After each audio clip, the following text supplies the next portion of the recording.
Happy Friday. It's a great day to eat. So if you've been following along at home, the anchors have all been making sides in homage to Thanksgiving. See, we had Janice make Brussels sprouts and bacon, Veronica make plátanos. Today, I'm gonna make my own side. But the synergy is just too much because the woman who is going to explain to us how to make the stars of Thanksgiving become your sides is joining us this morning. Her name is Allison Kane. She is the founder and head woman in charge of Haven's Kitchen on West 17th Street. It is so lovely to see you this morning. I'm glad you could join us. And I want to start off first. You call your food farm to fork, which I love. And this cooking school stayed open during COVID. So I just wonder, what was the inspiration behind opening a cooking school? You already had the brands going, but what was the inspiration behind all of it? Well, first, I just want to thank you so much for having me. I love being on talking about sides, especially this year, because I think a lot of people are going to have a little different Thanksgiving, maybe not turkey, maybe chicken, but the sides can really be the star. And I opened a cooking school basically just to help home cooks really enjoy going to the market, looking for seasonal vegetables, making food. You know, my goal was really to help people feel confident in the kitchen, get creative in the kitchen. But a lot of times it's challenging and people are a little bit nervous about their skills. So it's all about making it easy and convenient and fun. And so the cooking school was great. I love this idea. Yeah. We had I love this idea because I'm actually a fan. I'm a fan of the sides more than the turkey. So can you start with your squash is one of the star sides you have? Yeah. Yeah, absolutely. So we really started making these sauces as a result of our students saying, I need help with flavor. I know how to roast. I know how to grill. I just need help getting that like fresh, good flavor. So this recipe is a really beautiful stuffed squash.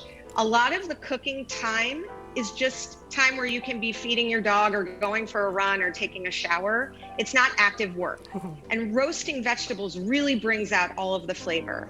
So what we have here is just some brown rice, some sauteed Swiss chard, which is gorgeous, and some roasted beets. And all I'm gonna do is take our red pepper romesco, squeeze about 1/4 of a pouch in there. We've already roasted peppers and garlic. It's already in the sauce, so you don't have to spend a lot of time getting flavor, and it just makes it this beautiful color. After we do that, all we're gonna do is add in some texture with some dried cherries. You can use cranberries or raisins if you want, anything to kind of give a sweet, tart, chewy kind of taste. And then some crunchy toasted almonds. Again, if you don't want to use almonds, use walnuts, use pistachios. You can use really any nut you want. But the goal is really variety of texture and flavor and colors. And then all I'm going to do, I've done a few of these already. I've taken my roasted squash out of the oven. You can see we used a whole variety. We used honey nut, acorn, Hubbard, butternut. And then all we're doing is just stuffing the little holes that we've made by scooping out the squash with this really delicious combination of all of these beautiful fall flavors. Very easy, quick steps, but really like makes a beautiful, beautiful presentation. It is beautiful, and I'm just watching it through the screen. Is there a secret to your stuffing? Because, you know, I know these chefs, they always have a secret somewhere. What is the secret to yours? So I am one of those people that I'm kind of obsessed with stuffing. I'm like, I don't really need the turkey, I need the stuffing. And I think the trick to a really good stuffing is that it's kind of crunchy and crispy, but also tender. So all this is unseasoned stuffing mix, sauteed celery, some mushrooms, a little shallot. We're gonna add in 2 cups of veggie broth. The mushrooms kind of make it taste like there's meat in it. There's all these different flavors.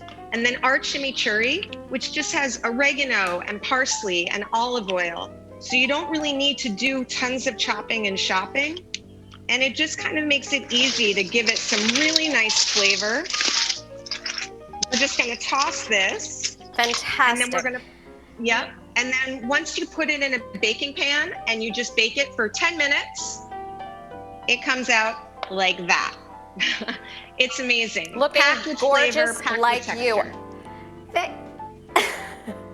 Allie, thank you so much for sharing your tips and tricks, and I love your sauces. I can't wait to go get them. And congratulations on not only staying open but thriving during these really crazy times. I can't wait to make sides the stars of our show.